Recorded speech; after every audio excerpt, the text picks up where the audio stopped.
Friends, welcome back to our channel. నేను మీ గోదావరి పిల్ల, హైదరాబాద్లో. ఏం చేస్తుంది అనుకుంటున్నారా? ఇదేంటో గెస్ చేయండి. మునగాకండి. ఈరోజు మనకి ఎంతో ఆరోగ్యకరమైన మునగాకు కారపొడి అయితే చేసుకుందాం. Let's go.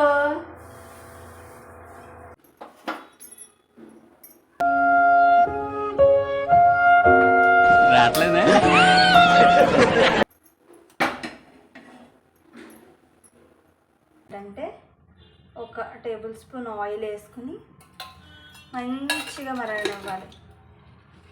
మునగాకు అనేది మన పిల్లలకి మనకి అసలు చాలా అంటే చాలా మంచిది.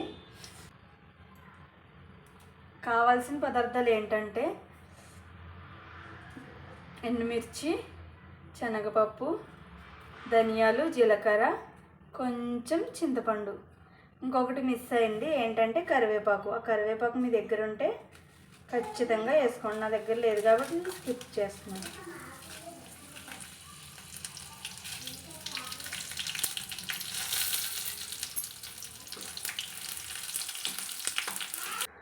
ఫస్ట్ ఎండుమిరపకాయలని ఆయిల్ వేసుకున్నాక ఎండుమిరపకాయలని అయితే వేపుకోవాలి. బాగా వేగిన తర్వాత ఒక అరోమా, ఒక స్మెల్ అనేది వస్తుంది. అది వచ్చిన దాకా వేపుకోవాలి.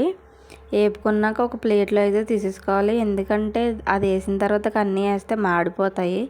అలా కాకుండా ఫస్ట్ ఎండుమిరపకాయలు తీసేసుకుని ఆ తర్వాతకి శనగపప్పు, మినగపప్పు ఉంటే వేసుకోండి. లేకపోతే మినపప్పు లేకపోయినా పర్లేదు, శనగపప్పు మట్టుకు వేసుకోండి. ధనియాలు, జీలకర్ర ఇవన్నీ కూడా వేసుకుని బాగా కలుపుకుని అవి వేగాక బాగా మంచి అరోమా అయితే రావాలి.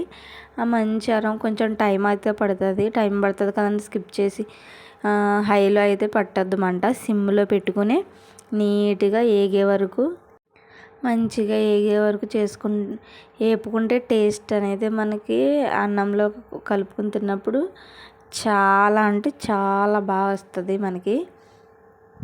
ఈ మునగాకు అనేది మన ఆంధ్రాలో కానీ మన గోదావరి జిల్లాలో చాలా ఎక్కువగా దొరుకుద్ది. ఫ్రీగా కూడా దొరుకుద్ది. ఎక్కడికైనా చెట్లకి వెళ్ళి తెంపుకుని వచ్చేయచ్చు. బట్ ఇక్కడ హైదరాబాద్లో ఏంటంటే కొనుక్కోవాలి. మొన్న ఇది ఏదంటే ఇది ఇంటి దగ్గర అమ్మ ఎండబెట్టేసి ఇంటి దగ్గర నుంచి తెచ్చింది. సో మునగాకు అనేది మన ఆరోగ్యానికి చాలా అంటే చాలా మంచిది. మునగాకు తినడం వల్ల మనకి బ్లడ్ పడుతుంది. మనకి బ్లడ్ ఇష్యూస్ ఏ ఉన్నా సరే నీట్గా కవర్ అవుతుంది. మంచిగా బ్లడ్ కూడా మంచిగా పడుతుంది మనకి. అసలు పిల్లలకైనా మనకైనా మునగాకు అయితే పెద్ద తినము. బట్ అక్కడ దొరుకుతుంది కాబట్టి తినం. ఇక్కడైతే కొనుక్కొని కూడా తింటారు. మునగాకు పప్పులో కానీ ఏ రెసిపీలో వేసుకున్నా సరే మంచిదే. దేంట్లో అయినా సరే ఇలా మునగాకు లేకపోతే నార్మల్గా మునగాకు పౌడర్ చేసుకుని ఏ కర్రీల్లో వేసుకున్నా సరే బాగుంటుంది. వేగిపోయాక ధనియాలు ఇవన్నీ అయితే తీసేసి మనం మునగాకు ఏదైతే కడిగి నీట్గా శుభ్రంగా ఎండబెట్టుకున్న మునగాకుని అయితే ఇప్పుడు నూనె వేసుకుని నూనెలో అయితే బాగా ఫ్రై చేసుకోవాలి. బాగా మగ్గాలి.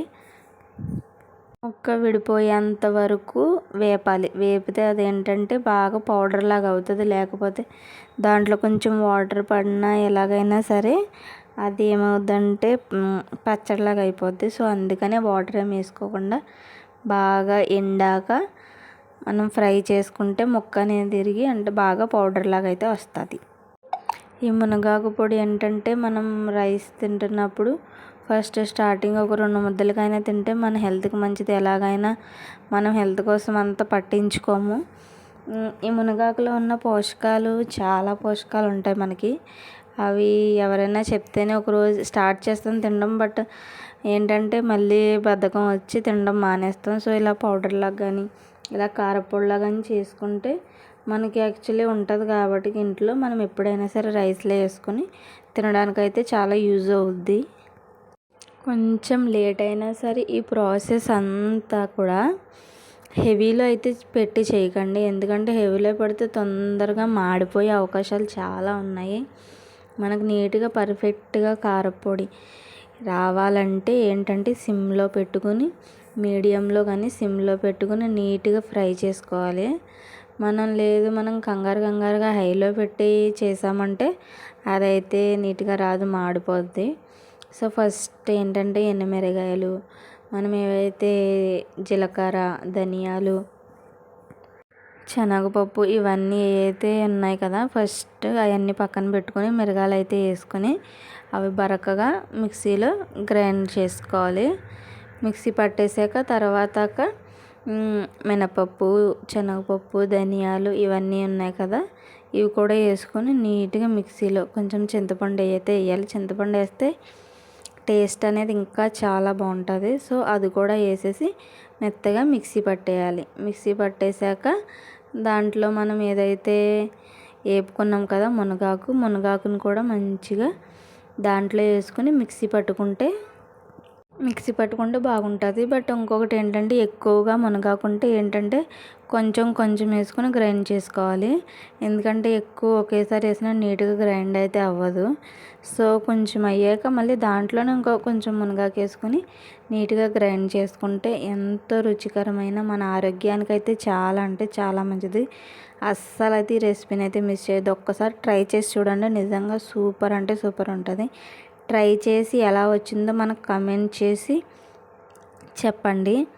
సో దీంట్లో కొంచెం సాల్ట్ కూడా వేయాలి, ఎందుకంటే మనం వేసుకుంటాం తర్వాత. బట్ కాకపోతే కొంచెం దీంట్లో సాల్ట్ వేస్తే నిలవ కూడా ఉంటుంది.